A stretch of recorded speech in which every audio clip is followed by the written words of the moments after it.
শ্রীভূমিতে প্রজাতন্ত্র দিবসের পতাকা উত্তোলন করলেন মন্ত্রী কৃষ্ণেন্দু পাল।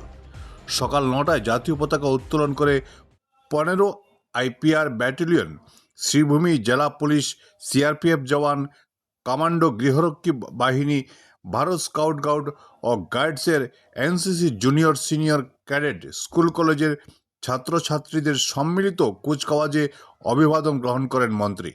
ব্যুরো রিপোর্ট, বরাক বিশন। উৎসবমুখর মুহূর্তে আমি ভক্তিপূর্ণ প্রণাম জানাই আমাদের জাতির পিতা মহাত্মা গান্ধীজিকে। সেই সাথে আমি শ্রদ্ধার সঙ্গে স্মরণ করছি তাদেরকে যাদের আত্মবলিদানে অর্জিত হয়েছে মহান স্বাধীনতা। আমি শ্রদ্ধা জানাচ্ছি নেতাজি সুভাষচন্দ্র বসু, পণ্ডিত নেহেরু, সর্দার বল্লভভাই প্যাটেল, বিপিন চন্দ্র পাল, বাল গঙ্গাধর তিলক, লালা লাজপত রায়, দেশবন্ধু চিত্তরঞ্জন দাস, মৌলানা আবুল কালাম আজাদ, বীর টিকেন্দ্রজিৎ, শহীদ কনকলতা, বীর মনিরাম দেওয়ান, ইমরান পাঠক সহ অসংখ্য বীর সেনানীদের স্মৃতির প্রতি দেশের সার্বভৌমত্ব ও অখণ্ডতা রক্ষায় সীমান্তে নিয়োজিত প্রত্যেক বীর জওয়ানদের আজকের এই দিনে কৃতজ্ঞতা ও ধন্যবাদ জানাচ্ছি। সেই সাথে আমাদের সংবিধান প্রণয়নের স্থপতি ডক্টর ভীমরাও আম্বেদকরজিকেও আমি এই মুহূর্তে শ্রদ্ধার সঙ্গে স্মরণ করছি।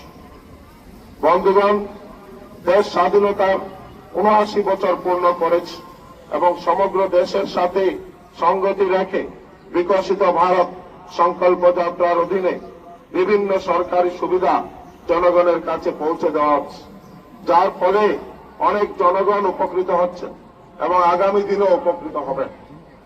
মাননীয় প্রধানমন্ত্রীর নেতৃত্বে বর্তমানে আমাদের দেশে উন্নয়নের দিকে দ্রুত গতিতে এগিয়ে চলছে এবং বিশ্বগুরুর দিকে অগ্রসর হচ্ছে। এছাড়া একটি শক্তিধর রাষ্ট্র হিসাবে বিশ্ব দরবারে পরিচিতি লাভ করতে সক্ষম হয়েছে। আসামেও ডক্টর হিমন্ত বিশ্ব শর্মা নেতৃত্বাধীন সরকার গত 5 বছর ধরে সফলতার সঙ্গে কাজ করে চলছে। মুখ্যমন্ত্রী মহোদয়ের দূরদর্শী নেতৃত্ব, কৌশলগত দৃষ্টিভঙ্গি এবং অক্লান্ত পরিশ্রমের কারণে অসম আজ উন্নয়ন, শান্তি এবং সর্বাঙ্গীন বিকাশের এক প্রদীপ হিসাবে আত্মপ্রকাশ করতে সক্ষম হয়েছে। তিনি নিজের কর্মদক্ষতার মাধ্যমে বর্তমানকে নতুন রূপ দিয়েছেন এবং ভবিষ্যৎ অসমের জন্য এক মজবুত ভিত্তি স্থাপনের জন্য প্রতিশ্রুতিবদ্ধ।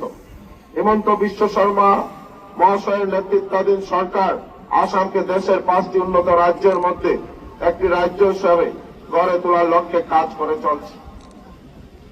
রাজ্যবাসীকে একটি দুর্নীতিমুক্ত, প্রদূষণ মুক্ত, অপরাধ মুক্ত, উন্নয়নমুখী এবং প্রগতিশীল সমাজ দেওয়ার লক্ষ্যে এই সরকার গত 4 বছরের বলিষ্ঠ ভূমিকা গ্রহণ করেছে।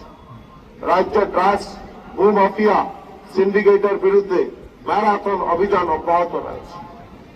এই প্রসঙ্গে আমি সমগ্র জনগণকে আমাদের সরকার তথা মাননীয় মুখ্যমন্ত্রী মহোদয়ের প্রতি তাদের আস্থা এবং বিশ্বাস প্রকাশ করার জন্য, তাদের মূল্যবান পরামর্শ, আশীর্বাদের জন্য অশেষ ধন্যবাদ জানাচ্ছি।